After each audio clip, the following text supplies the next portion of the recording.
রাস্তা দিয়ে যাইতে হঠাৎ করে চোখে পড়ে পাখির বাচ্চা দুইটা। অনেক খোঁজাখুঁজি করলাম এদের বাসা, কোথাও খুঁজে পেলাম না।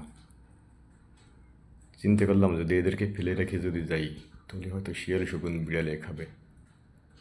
আমি আমার সাথে করে আমার কাছে নিয়ে আসি, সুন্দর একটা খাঁচার ভিতর রাইখে ওদের খাওয়া দাওয়া করাচ্ছি। খুব ছোটো ছিল, দেখতে অনেকটা বড় হয়ে গেছে। যখন ওরা শিখবে তখন ছেড়ে দেব। এখন যদি কোথাও রেখে দিই তাহলে হয়তো এরা মারা যাবে, এরা তো আর খাইতে পারে না।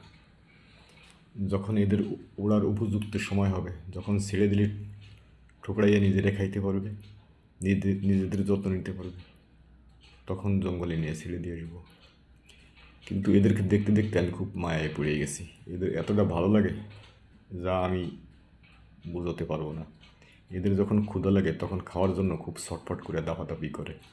তখন আমি ওদেরকে খাবার দিই, তখন আমি বুঝতে পারি যে এদের ক্ষুধা লাগছে, এদের খাবার প্রয়োজন। মাঝে মাঝে গোসল করাইতে হয়। আমাকে দেখলে এরা যে কী রকমের করে, আমার কাছে ছুটে আসে এবং ওরাও আমার মায়ায় পড়ে গেছে, আমিও ওদের মায়ায় পড়ে গেছি। দুটো ঘুঘু পাখি এতটা যে মায়ায় ফেলাবে বা এদের মায়ায় যে এতটা জড়ায় পড়বো কখনো আমি ভাবতে পারিনি।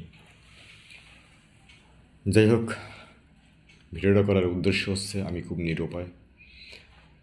এই ঘুঘু পাখির ভিডিওটা যদি আপনাদের কাছে ভালো লাগে তাহলে চ্যানেলটা সাবস্ক্রাইব করবেন। পরবর্তীতে এই রকমের আরও ভিডিও যাতে আপনাদেরকে দেখাইতে পারি। এদের বড় হওয়ার আগ পর্যন্ত প্রতিদিন এদের ভিডিও এই চ্যানেল থেকে আপলোড দেওয়া হবে। এদের বিভিন্ন ধরনের ভিডিওগুলো দেখতে চ্যানেলটি সাবস্ক্রাইব করে পরবর্তী ভিডিওগুলোর জন্য অপেক্ষা করেন। আমার কাছে ঘুঘু ভালো লাগে, আপনার কাছে যদি ভালো লাগে